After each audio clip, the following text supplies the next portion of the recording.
Did the controversy that you mentioned that had been around for a couple of decades in the 80s and 90s, was that referring to this? Did that stem from this paper? I think the name was Arthur Jensen, that maybe tied in intelligence to educational success and genetics. Well, there's a bit of history here. Let me go into it. It's important, I think, if you want an overview of where intelligence research is today, you kind of have to know Oh, why absolutely. people are so angry about it. There are people who are just angry about it. Those are the people I mentioned before as being kind of self-righteous about the whole concept. But in the night, going back to World War One, is really when intelligence tests uh, started to be used widely. The United States Army used them on new recruits.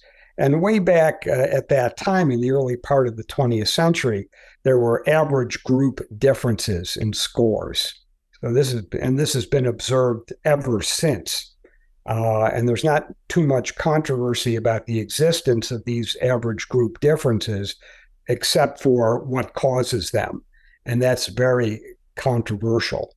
And in the 1950s, as a result of Supreme Court decisions that struck down this racist concept of separate but equal, there was a lot of enthusiasm among educators and psychologists who were very interested in minimizing or getting rid of that gap, that average group difference among different groups.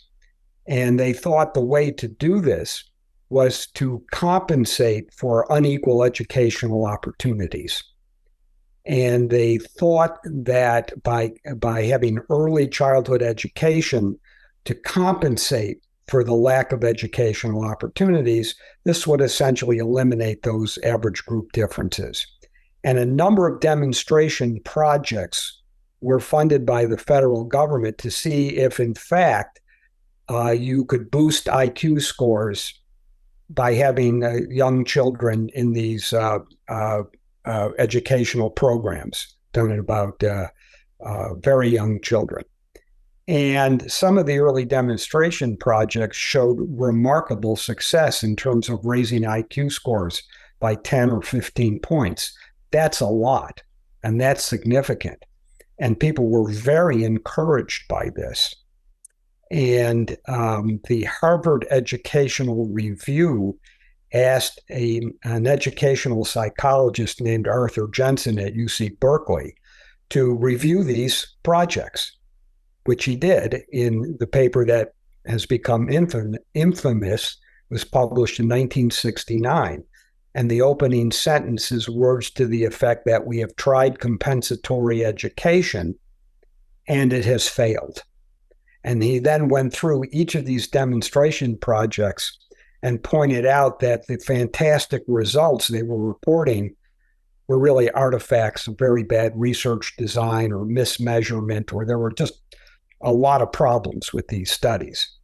And then he went further and he said, look, if IQ is so resistant, IQ scores are so resistant to educational interventions, maybe we should consider that there are other factors involved in these average group differences, including possibly genetics.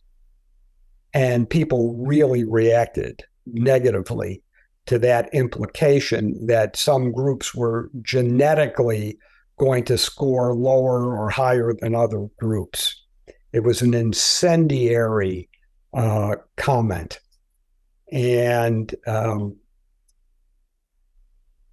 many psychologists and educators critique the very idea that genetics could have anything to do with it. As more and more genetic data were collected, and that case became a little stronger and stronger as time went on, some of the critics shifted to critiquing the tests, the IQ tests themselves. And some critics in the 1970s and 1980s argued that IQ was a meaningless number. The tests were inherently biased, if not racist. Uh, and those criticisms were extremely widespread. But as time went on, those criticisms were studied empirically by dozens and dozens of investigators. And there are now hundreds, if not thousands, of papers that essentially refute every one of those criticisms. So those controversies about the test being not a valid test of intelligence, being an unreliable test, being an artifact or a meaningless number, that has pretty much gone away.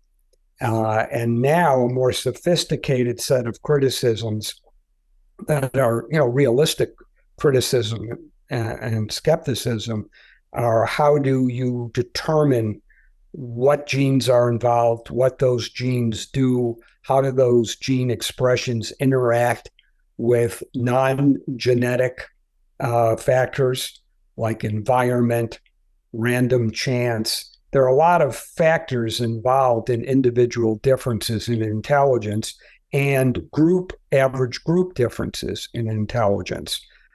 In my view, the data are getting more sophisticated. We're asking more sophisticated questions. And while we don't have answers to all these questions yet, I do see a progression away from those controversies of the 60s, the 70s, and the 80s into a more sophisticated, if you will, neuroscience kind of context to study why some people can reason better than others.